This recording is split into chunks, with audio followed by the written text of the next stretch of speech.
काल उद्धव ठाकरे यांची बॅग निवडणूक आयोगाकडून तपासण्यात आलेली होती आणि या तपासणीवरती आता शरद पवारांनी प्रतिक्रिया दिलेली आहे।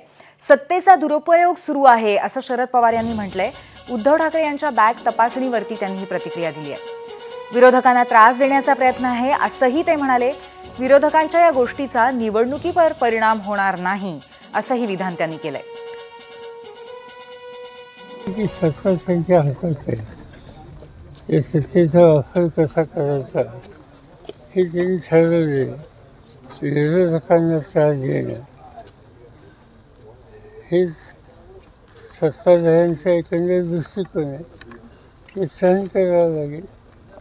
त्याच्याबद्दलची नाराजी व्यक्त करणं आवश्यक आहे।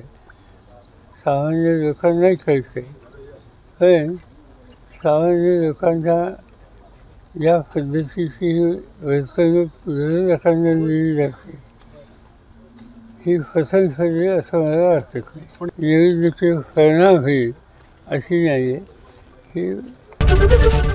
एबीपी माझा, उघडा डोळे बघा नीट।